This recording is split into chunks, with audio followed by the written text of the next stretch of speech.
अस्सलाम वालेकुम students, welcome to EAS academy. मेरा नाम है खिज़र सुल्तान। स्टूडेंट्स, आज हमारा चैप्टर नंबर 1 का कंप्यूटर का लास्ट वाला टॉपिक है। ये टॉपिक बहुत ही इम्पोर्टेंट है, ठीक है। आपने ये बहुत ध्यान से समझना है। लास्ट वाला टॉपिक है, इसके बाद हमारा चैप्टर इंशाल्लाह कंप्लीट हो जाएगा। तो ये टॉपिक आपने ध्यान से समझना है, इसका हर एक पॉइंट आपके लिए समझना बहुत ज़रूरी है। स्टूडेंट्स को ज़्यादातर इसकी समझ नहीं आती, तो उम्मीद करता हूँ कि मेरे इस लेक्चर के बाद आपको इसकी अच्छी तरह से समझ आ जाएगी। तो हमारा जो लेक्चर है, आज का जो लेक्चर है, उसमें क्या करना है हमने, आप देख रहे होंगे पीछे के, हमारा जो टॉपिक है वो है identification and correction of errors, ठीक है। यानी कि जो हमने एग्जाम्पल्स या एल्गोरिदम बनाए हैं, जो किए हैं, जब वो बनते हैं तो उनमें कुछ ना कुछ एरर्स भी होते हैं, ठीक है। कुछ गलतियां, कुछ मिस्टेक्स होती हैं, तो उनको हम किस तरह से दूर कर सकते हैं, ठीक है। उनकी आइडेंटिफिकेशन किस तरह से कर सकते हैं और उनकी करेक्शन किस तरह से कर सकते हैं, यानी कि उनको हम पहचान किस तरह से सकते हैं, उनको ढूंढ किस तरह से सकते हैं और फिर उनको ठीक किस तरह से कर सकते हैं। तो आज के इस लेक्चर में हम इंशाल्लाह यही टॉपिक डिस्कस करेंगे कि अपने एल्गोरिदम में जो मिस्टेक्स होती हैं उनको देखेंगे। अब मिस्टेक्स एक तो होता है कि गलती हुई आपके एल्गोरिदम में और आपने एल्गोरिदम को चलाना चाहा लेकिन वो चला ही नहीं, सिरे से ही वो चला ही नहीं है एल्गोरिदम, ठीक है। जिस तरह कोई एप्लीकेशन मोबाइल में जो अगर करप्ट हो जाए तो उसको जब हम ओपन करते हैं तो वो ओपन ही नहीं होती, ठीक है। अब जिस तरह मैं एक एग्जांपल दूं कि हवावे के मोबाइल्स आए हैं, जो नए मॉडल्स आए हैं, उसमें उन्होंने गूगल की प्रोडक्ट्स ही नहीं रखी, ठीक है। गूगल उन्होंने ख़त्म कर दिया। तो जब हम कोई भी एप्लीकेशन उसकी गूगल की प्ले स्टोर इंस्टॉल करते हैं या गूगल इंस्टॉल करते हैं, किसी बाहर से भी गूगल से वैसे भी इंस्टॉल करें, तो वो इंस्टॉल तो हो जाता है लेकिन वो एप्लीकेशन चलती नहीं है, रन नहीं होती, ठीक है। यानी कि वो एप्लीकेशन काम ही नहीं करती, ठीक है। एक तो हो गया ये। और दूसरी चीज़ ये कि अगर कोई एल्गोरिदम सही काम कर रहा है, ठीक है, लेकिन उसमें मिस्टेक क्या हुई है, फॉर एग्जांपल एक आपने कैलकुलेटर पे एडिशन करनी है, ठीक है। आप करते हैं 2 + 3, क्या करते हैं 2 + 3, लेकिन आप कर देते हो 2 × 3। गलती से आपने प्लस की जगह मल्टीप्लाई वाला बटन प्रेस कर दिया या मल्टीप्लाई वहाँ पे लिख दिया, तो आपका जो आंसर आना था वो क्या आना था, 3 + 2 5, लेकिन वो क्या आ गया 3 × 2 6, ठीक है। यानी कि ये आपकी मिस्टेक की वजह से, आपकी अपनी गलती की वजह से ये एरर आ गया, और इसको हम क्या कहते हैं, लॉजिकल एरर, ठीक है। ये आपने याद रखना है, ये पहले भी मैंने आपको बताया क्या कहते हैं इसको, लॉजिकल एरर, यानी कि जो कि हमारी मिस्टेक की वजह से आ जाता है। कैलकुलेटर को क्या पता, उसको तो हमने जो कहना है वो उसने कर देना है, ठीक है। तो ये लॉजिकल एरर है, इसे हम खुद दूर करते हैं ढूंढ के, ठीक है। इसको ढूंढना भी मुश्किल होता है ज़रा, तो इसलिए इसको किस तरह से ढूंढ सकते हैं वो इस टॉपिक में, इस लेक्चर में बताया गया है आपको, ठीक है। अब मैं आपको इस एग्जांपल का सिनेरियो बता देता हूं कि इसका सिनेरियो क्या है। अब देखें, सिनेरियो हमारा ये है कि ये जो एल्गोरिदम है, इसमें हमने क्या करना है कि इसमें हमने ऐसे प्लेयर इकट्ठे करने हैं वॉलीबॉल के, जिनकी हाइट्स 144 से लेके 165 के दरमियान हो। क्या हो, 144 सेंटीमीटर से लेके 164 सेंटीमीटर के दरमियान हो, ठीक है। उन स्टूडेंट्स को हमने इकट्ठा करना है, ठीक है। यानी कि वो स्टूडेंट्स जो है हमें वो चाहिए। तो इस एग्जांपल में हमने वो स्टूडेंट्स लेने हैं। अब यहाँ पे देखें, इसी में पहले ही वही चीज़ है, एल्गोरिदम में हमने पहले स्टार्ट किया इसको, ठीक है। स्टेप 1 में हमने क्या किया, इसको स्टार्ट किया। स्टेप 2 में सेट काउंट टू 0। अब यहाँ पे सेट काउंट टू 0, इससे क्या मुराद है, यानी कि हमने जितने भी स्टूडेंट्स लेने हैं, जितने स्टूडेंट्स हमने चाहिए, उतना ये इंक्रीमेंट होता रहेगा। फॉर एग्जांपल अगर हमारे पास पहला स्टूडेंट आया है तो यहाँ पे वैल्यू इसकी क्या होगी, 1 हो जाएगी।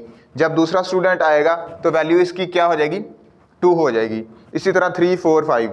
अच्छा, अगर यहाँ पे हमारे पास जो स्टूडेंट है वो एलिजिबल ना हो, यानी कि उसकी जो हाइट है वो 144 से और 164 के दरमियान ना हो, उससे बाहर हो, तो फिर क्या होगा, फिर इसकी वैल्यू इंक्रीज नहीं होगी, काउंट की वैल्यू इंक्रीज नहीं होगी। तो इसकी वैल्यू तब ही इंक्रीज होगी जब हमारी कंडीशन ट्रू होगी। ठीक है।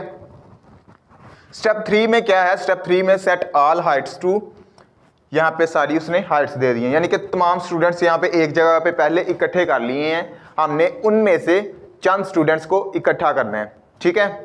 तो यहाँ पे तमाम स्टूडेंट्स इकट्ठे कर लिए हमने। उसके बाद स्टेप 4 पे for each height in the list all Heights. ठीक है। अब इससे क्या मुराद है, इससे मुराद ये है कि जितने भी स्टूडेंट्स हैं उनकी एक लिस्ट बनानी है, और इस लिस्ट में से मतलब कि एक रो समझ लें कि आप उनकी एक रो बनानी है, और उस रो में से एक एक करके बच्चे को हमने लेना है, एक एक करके प्लेयर को हमने लेना है, और उन प्लेयर्स को एक एक करके हमने चेक करना है। ठीक है। अब यहाँ पे जो स्टूडेंट्स आएंगे या जो प्लेयर्स आएंगे वो एक एक करके आएंगे। ठीक है। फॉर ईच हाइट, उनके हर एक अलग अलग आएगा। उसके बाद स्टेप 5 में हमारी कंडीशन आ गई। अब कंडीशन क्या है, if height 144, if height greater than 144, अगर इस प्लेयर की, जो प्लेयर आया है उसकी हाइट 144 से ग्रेटर है, and height less than equal to 164, और उसकी हाइट 164 से लेस देन और इक्वल टू है। ठीक है। अब एक चीज और आप यहाँ पे समझ लें कि इसमें जो है 144 और 164 वाले भी प्लेयर शामिल हैं। ठीक है। 144 और 164 वाले प्लेयर भी इसमें शामिल हैं। उनको डाल के, उनको शामिल करके हमने इनको जो है इकट्ठा करना है, ये भी स्टूडेंट्स उसमें शामिल होंगे। अब देखें यहाँ पे कंडीशन क्या है कि अगर पहला प्लेयर जो आया है वो उसकी हाइट जो है 144 से ग्रेटर है, और फिर चेक किया कि क्या 164 से लेस है। अब देखें यहाँ पे हमारे पास फॉर एग्जांपल पहला स्टूडेंट हमारे पास ये आया 154 हाइट वाला। अब देखें जब ये स्टूडेंट आया, इसको हमने चेक किया, अब इसकी हाइट क्या है 154। ठीक है। तो 154, 144 और 164 के दरमियान लाई करता है। अगर उसके दरमियान है तो फिर अगर ट्रू है कंडीशन तो हमारा स्टूडेंट क्या है या जो प्लेयर है वो एलिजिबल है। अच्छा, अब ये कंडीशन ट्रू है तो ये हमारा एक स्टूडेंट हो गया। अब दूसरे नंबर पे 140 है। अच्छा, जब ये हो जाएगा तो इस पे काउंट की वैल्यू क्या कर देगा, then set count to count plus 1। यहाँ पे काउंट की वैल्यू 0 थी तो बाद में क्या हो जाएगी 1, क्या हो जाएगी वैल्यू 1, काउंट की वैल्यू क्या हो जाएगी 1। ठीक है। अच्छा, अब जब दूसरा स्टूडेंट आएगा उसकी हाइट क्या है 140, जब वो आएगा तो अब देखें कंडीशन हमारी क्या है, हाइट ग्रेटर देन 144, यानी कि 144 से ग्रेटर होनी चाहिए, लेकिन ये क्या है लेस देन है। ठीक है। तो ये हमारा स्टूडेंट काउंट नहीं होगा। अब देखें यहाँ पे हाइट है 144 भी है और 166 भी है। अब अगर हम यहाँ पे है एंड, क्या है यहाँ पे एंड का मतलब ये है कि दोनों कंडीशंस ट्रू होनी चाहिए। दो कंडीशन हमारे पास 144 और 164, दोनों कंडीशन ट्रू होनी चाहिए। अब देखें अगर ऐसा ना होता, यहाँ पे आर होता, यानी कि एंड की जगह आर, यानी कि कोई एक कंडीशन, तो फिर क्या होना था, पहली कंडीशन तो ट्रू हो जानी थी 144। ठीक है, ये इससे ग्रेटर है, लेस है। ठीक है, इससे लेस है 144। तो लेकिन जब उसने दूसरी कंडीशन चेक करनी थी 164 से लेस, तो वो क्या था ट्रू हो जानी थी और इसने काउंट को इंक्रीज कर देना था। काउंट को क्या कर देना था, इसने इंक्रीज कर देना था। तो इसलिए यहाँ पे एंड लगाया गया ताकि ये दोनों कंडीशन ट्रू हो तभी ही हमारा काउंट इंक्रीज हो। ठीक है। तो यहाँ पे दूसरा स्टूडेंट जो है वो काउंट नहीं होगा, उसको बाहर निकाल देगा कि आप बेटा बाहर जाओ। ठीक है। अच्छा, उसके बाद तीसरे नंबर पे जो हमारे स्टूडेंट आया उसकी हाइट कितनी है 155, कितनी है 155। तो उसको भी चेक करेगा, उसकी भी हाइट जो है इसके दरमियान है, 144 के और 164 के दरमियान हाइट है, तो दूसरा स्टूडेंट हमारा भी ओके हो गया। ठीक है।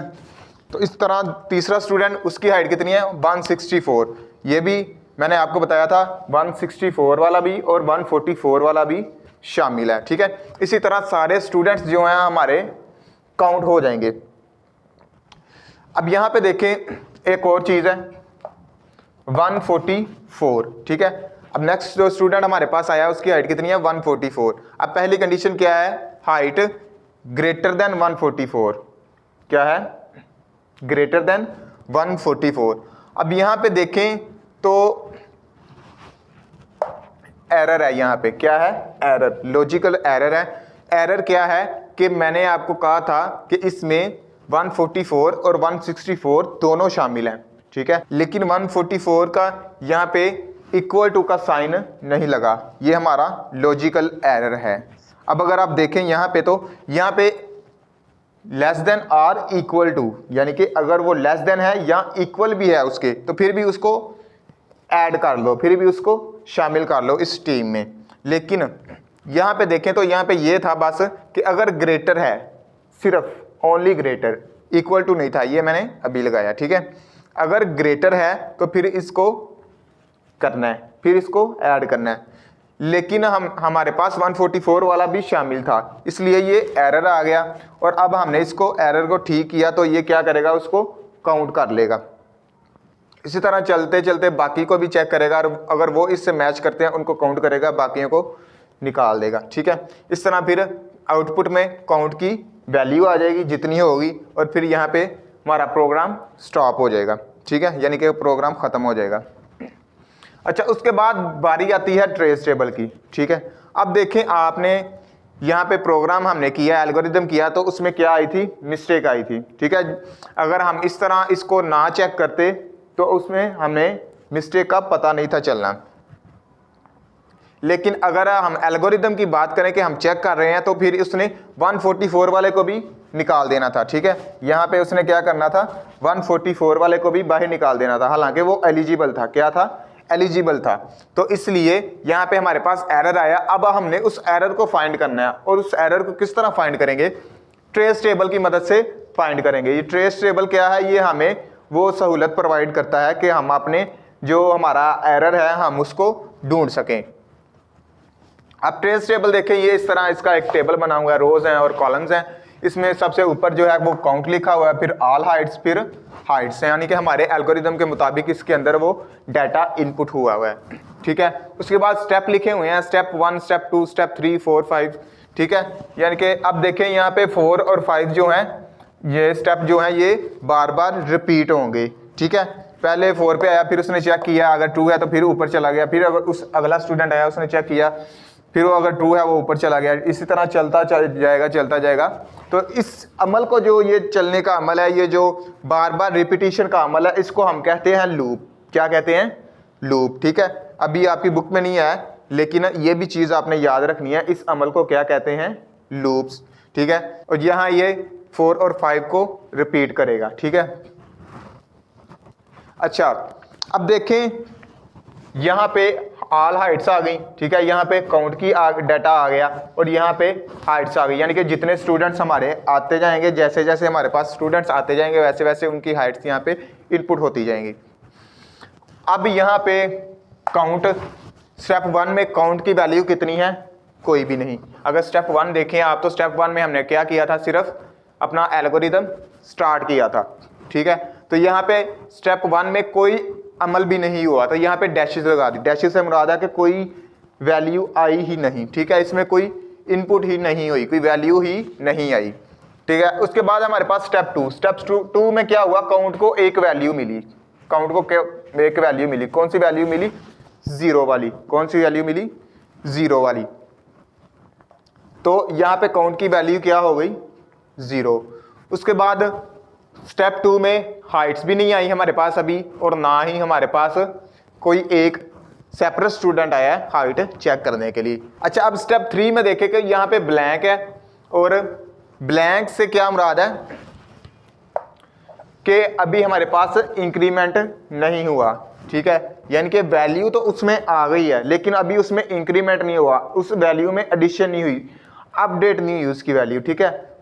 तो यहाँ पे क्या होगा, खाली जगह छोड़ देंगे हम, अब डैश नहीं लगाएंगे, अब खाली जगह उसको खाली छोड़ देंगे, ठीक है। स्टेप 3 में हमारे पास क्या आया है, स्टेप 3 में हमारे पास हाइट्स आई हैं, तो यहाँ पे तमाम हाइट्स हमने लिख दी।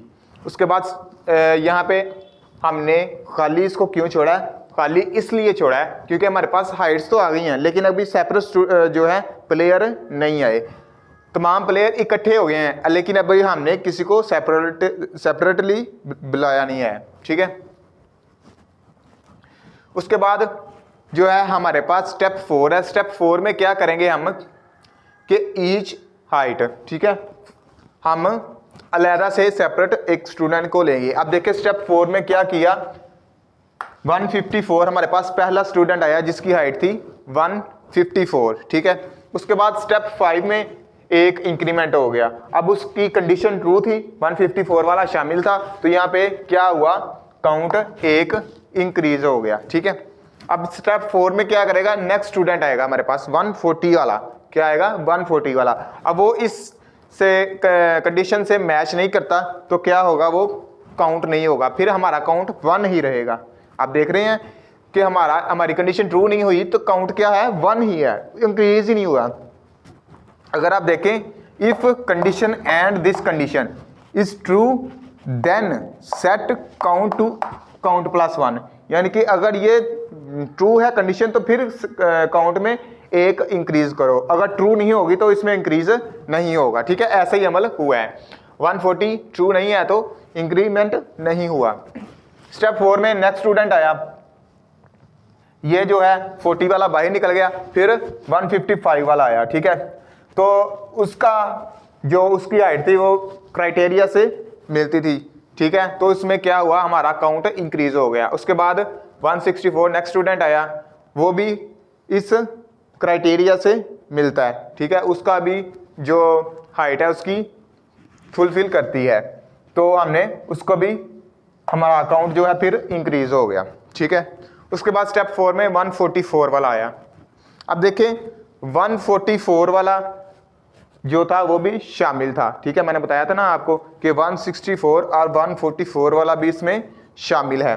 तो अब देखें यहाँ पे 144 वाला आया लेकिन इसने यहाँ पे इंक्रीमेंट नहीं किया, क्यों नहीं किया, क्योंकि हमारे पास यहाँ पे एरर था।